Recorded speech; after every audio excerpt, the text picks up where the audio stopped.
lectores.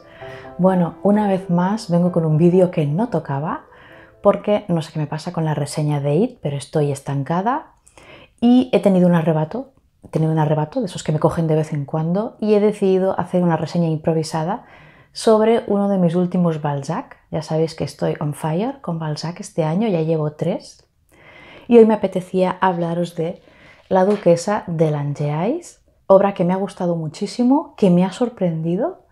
Es bastante diferente del resto de Balzacs que he leído y es una buena opción para empezar con el autor, que es una pregunta que me hacéis muy a menudo.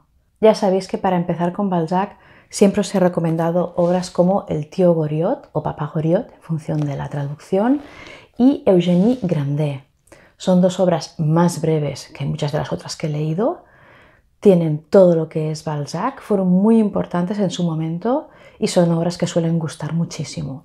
También está bien para empezar El coronel Chabert, que es aún más breve que las demás. No os puedo recomendar para empezar La Primavera.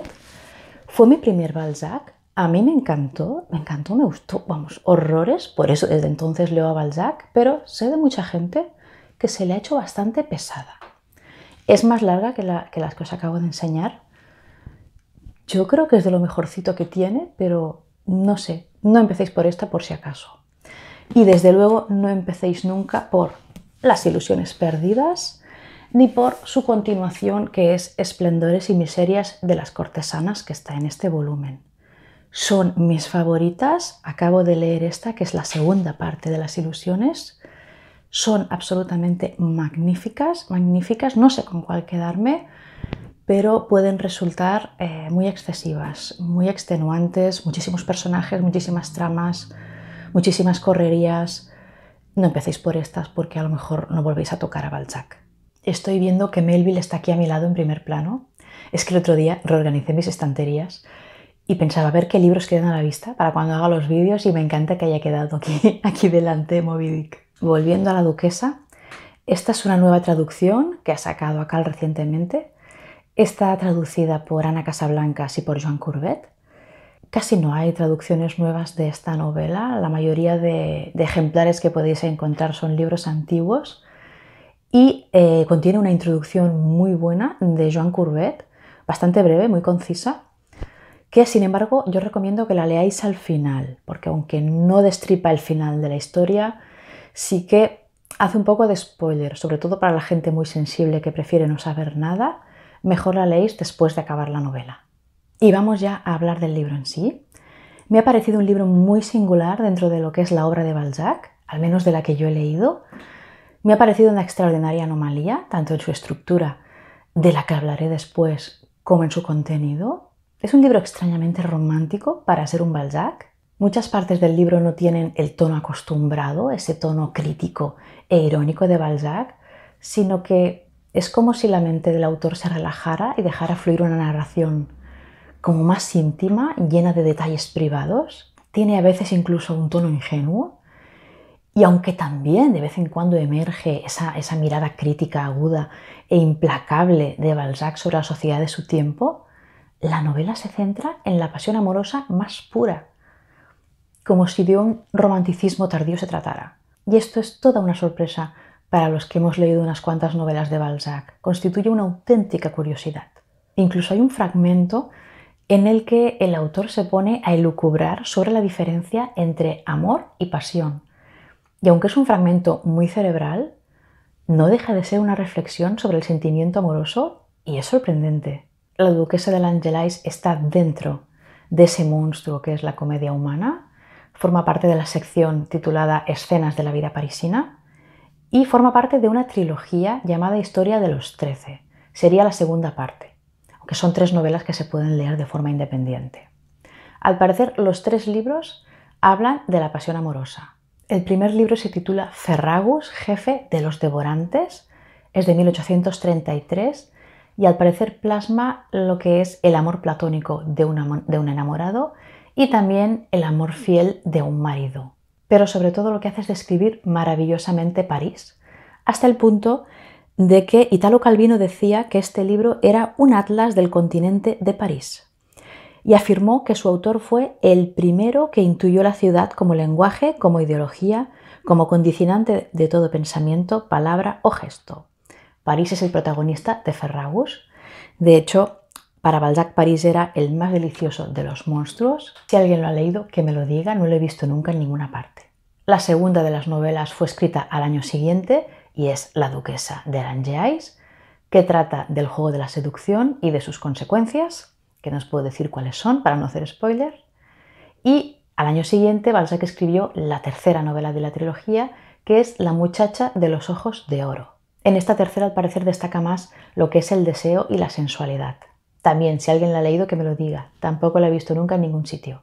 Como os decía antes, parece que estas tres novelas de la trilogía Historia de los 13 pueden leerse de forma independiente porque el nexo fundamental que tienen es la sociedad de los 13, que es una sociedad secreta formada por hombres que actúan al margen de la ley vigente y que se rinden una fidelidad absoluta entre sí. Sería una hermandad de conspiradores relacionada con la masonería, un grupo de personas que intenta controlar el mundo desde la sombra.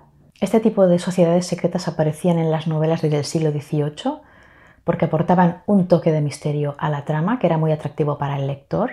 Y de hecho el propio Balzac no aclara exactamente qué personajes pertenecen a la sociedad, excepto cada protagonista de cada una de las tres novelas, y es deliberado, lo que pretende es fomentar el misterio.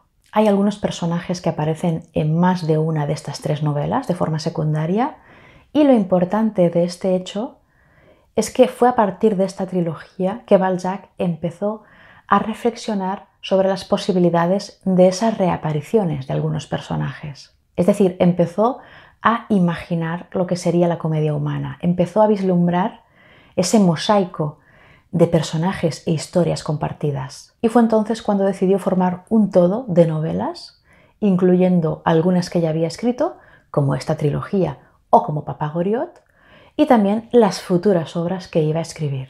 Como sabemos, no le dio tiempo a completar esta monstruosidad de proyecto porque murió demasiado pronto, pero realmente yo me pregunto si hubiera sido capaz de terminar semejante tarea por lo inmensa y por lo compleja que era.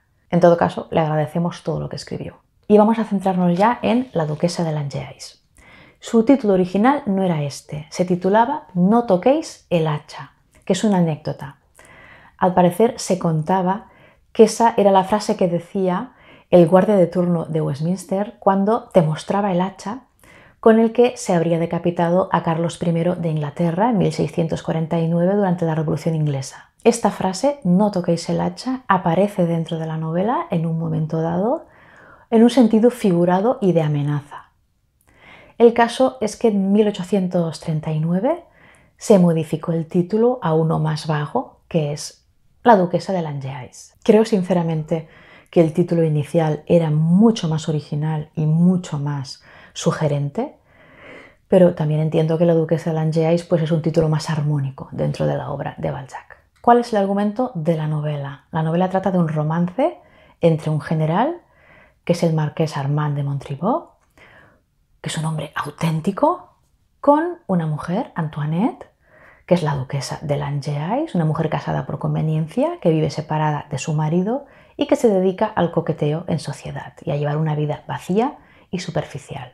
No me hagáis caso con la pronunciación de los nombres que no sé cómo se dicen. El libro se inspira en una relación amorosa que tuvo el propio Balzac con una marquesa. Se conoce bastante bien, no os puedo dar detalles porque os haría spoiler de la trama.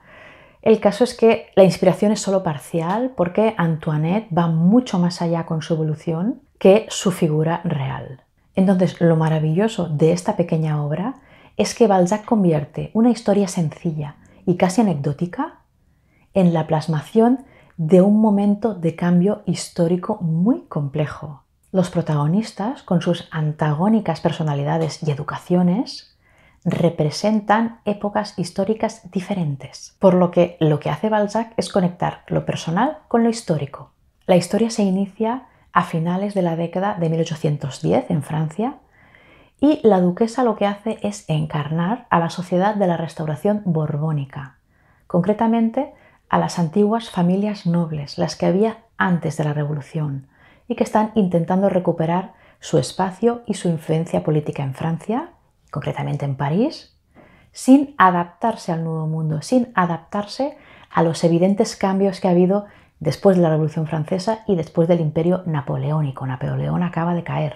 En este sentido, Balzac lamenta amargamente la incapacidad de esa nobleza de cambiar sus costumbres, de modificar su forma de ser para poder sobrevivir a esa nueva época. Y en el otro lado tenemos al Marqués de Montriveau, que de alguna manera encarna al imperio. Es un militar cuya vida y cuya gloria se ha forjado en las batallas napoleónicas y cuyo mundo se ha evaporado con la caída de Napoleón. En ese sentido es un poco como el personaje de Ashley Wilkes en Lo que el viento se llevó, de Margaret Mitchell. Son hombres que fueron educados, fueron preparados para desempeñar un papel en un mundo que ya no existe, con lo cual su potencial ha quedado completamente desaprovechado y están condenados a vivir perpetuamente desorientados, en ese mundo que no conocen, en ese mundo que les es extraño y en el que se sienten completamente fuera de lugar. Por lo tanto, él representa el pasado, para algunos nostálgico, mientras que ella representa el presente, que está en franca decadencia. Y en este contexto está emergiendo la burguesía, que es la que sí que tiene un proyecto común, y Balzac diserta estupendamente sobre todos estos choques sociales. Lo más importante de este antagonismo entre los dos personajes principales es que ella, la duquesa, ha sido educada para desenvolverse con facilidad en esa sociedad. Es decir, ha sido educada para la hipocresía, para las apariencias, para el hermetismo de corazón, para la frivolidad, para la inteligencia verbal y, en definitiva, para la falsedad y para la superficialidad. Mientras que él, el marqués, es un hombre fuera de lugar, porque aunque es inteligente, aunque es enérgico, aunque es un hombre maduro y sólido, también es honesto, es ingenuo y es vulnerable en su interior porque no comprende el juego de las apariencias. Por eso Armand es una especie de inadaptado social que intenta sin éxito integrarse en esa sociedad, no porque le guste, no porque quiera, sino porque no tiene más opciones.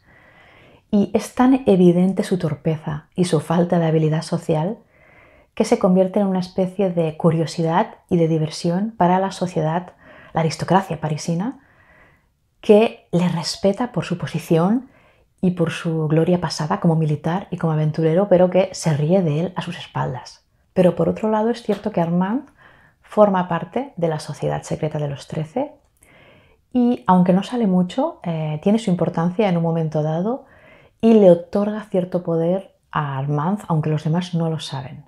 En realidad, la situación de los dos protagonistas es una especie de metáfora de su realidad histórica, porque tanto la nobleza de la Restauración como los hombres del imperio están muertos en ese mundo absolutamente burgués que está emergiendo con mucha fuerza.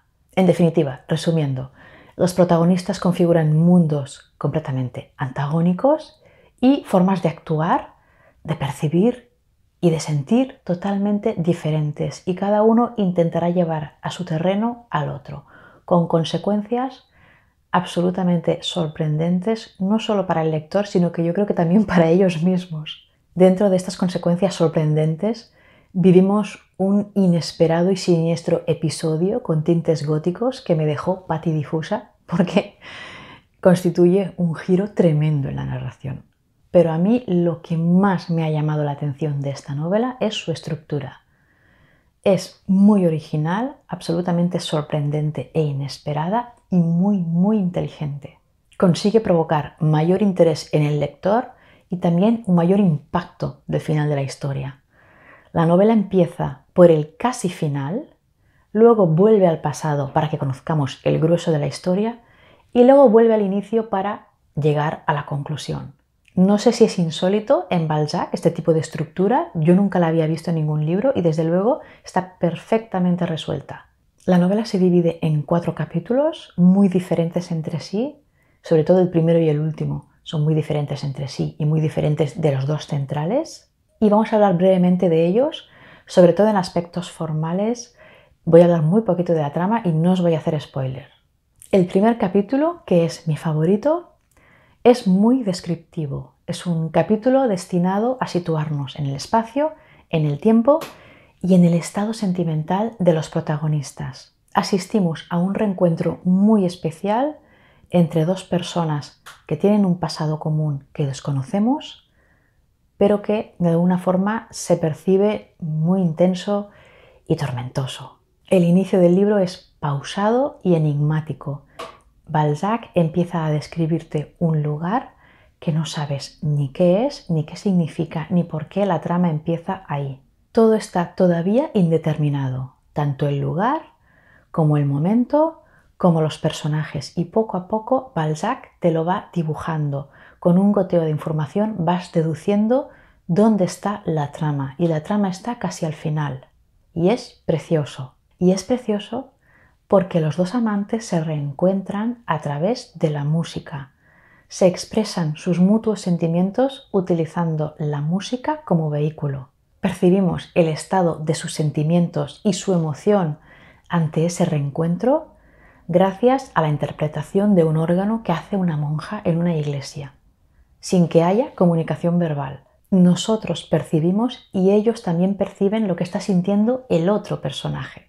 Ese increíble y prodigioso fragmento en el que Balzac consigue plasmar el interior de sus personajes gracias al poder de exteriorización y de elocuencia de la música, me recordó a Proust. Ya sabéis que yo soy una fanática de En busca del tiempo perdido. Solo he leído el primer volumen, pero ya soy una fanática, no quiero pensar cuando lea el resto.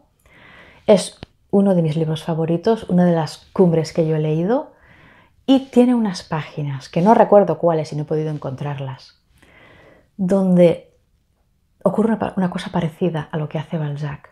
Tenemos a un hombre que ya no recuerdo ni quién es, un hombre enamorado, que ha sido humillado, que ha sido rechazado por su amante, y cómo al escuchar una música, creo que es al escuchar un violín, se ve a sí mismo en su patetismo actual, en cómo ha sido humillado. Y es una cosa increíble como en esas pocas páginas Proust plasma perfectamente lo que es el amor, el sentimiento amoroso de verdad. Que hay millones de libros que hablan del amor, pero para mí nadie lo ha hecho como Proust en ese fragmento. Y también es gracias a la música. No sé cómo lo hace. No sabría deciros cómo conecta las dos cosas, pero lo hace. Esas páginas fueron para mí el éxtasis lector, el éxtasis absoluto. Proust alcanza en esa parte un nivel de expresividad, de precisión, de delicadeza y de belleza para mí inconmensurables, inigualables. Entonces entiendo que Balzac en La duquesa de Langeais de algún modo se adelanta, es una especie de precedente de estos autores del siglo XX como Proust, que utilizaron la música para manifestar el sentimiento amoroso. Y además Balzac en ese fragmento también consigue manifestar el sentimiento religioso de esa monja, de una forma bellísima, bellísima, casi mística, nunca mejor dicho. Ya sabéis que yo no soy una persona creyente, pero eso no me impide apreciar la intensidad y la belleza de ese sentimiento religioso de una persona que cree sinceramente en Dios. Lo dicho, el primer capítulo, mi favorito. Y luego tenemos una especie de pack, el segundo y tercer capítulo, que constituyen el nudo de la historia, que son un flashback al pasado en el que conocemos lo que había pasado en los salones parisinos. En el segundo asistimos a la danza de la seducción entre ambos y en el tercero empieza propiamente la acción en todos los sentidos. Y el inicio del tercer capítulo es brutal. Ahí es cuando se coge el ritmo Balzac, el típico ritmo balzaciano del que os he hablado alguna vez, que resulta absolutamente imparable, ya no puedes dejar de leer, te ves arrastrado en una vorágine de cosas y de sentimientos. Y recuerdo que ahí, al empezar ese maravilloso tercer capítulo, me interrumpieron la lectura. Me interrumpieron la lectura y ya no pude seguir leyendo hasta el día siguiente, y yo lo sabía, y fue muy duro de aceptar. Este tercer capítulo, con este ritmo frenético e imparable, es bastante breve en esta novela, porque es una novela ya en sí breve. En las novelas de gran envergadura de Balzac, esas partes pueden tener más de 100 páginas. Es una cosa vertiginosa. Y el último capítulo, que es muy breve, es un retorno al primer capítulo de la historia, al casi final de la trama, y ya no nos queda más que conocer la conclusión, que es muy acelerada e impactante, incluso épica. Entonces, en general, la narración de esta novela es elegante, es delicada y es muy precisa. Es una pequeña obra con grandes momentos narrativos y además con registros muy variados. Contiene partes de aventuras trepidantes, incluso con momentos épicos. Otras partes son de exaltación amorosa, otras son dramáticas, también las hay góticas, cáusticas e incluso también místicas. Es una novela muy breve pero como muy completa. En definitiva, La duquesa de Langeais me ha parecido una novela breve, inteligente, interesante, emotiva y perfecta en su estructura y aspectos formales. Es una novela que se lee bien, fácilmente, se lee rápido, tiene mucho ritmo y es buena para empezar con Balzac porque al ser corta en extensión no le da tiempo a irse por las ramas y a ser demasiado desmedido o agotador como le pasa a veces en sus obras grandes, que las disfrutamos mucho pero pueden llegar a abrumar si es tu primer Balzac. Yo creo que Balzac es una apuesta segura, me ha gustado todo lo que he leído de él, así que mejor empezar con estas novelas cortas, porque una vez te has sumergido en su mundo ya no vas a salir nunca más de él, es maravilloso. Y esto ha sido todo por hoy. Nos vemos dentro de 2 semanas, espero, esta vez sí, lo juro, con la reseña de It. Leed mucho.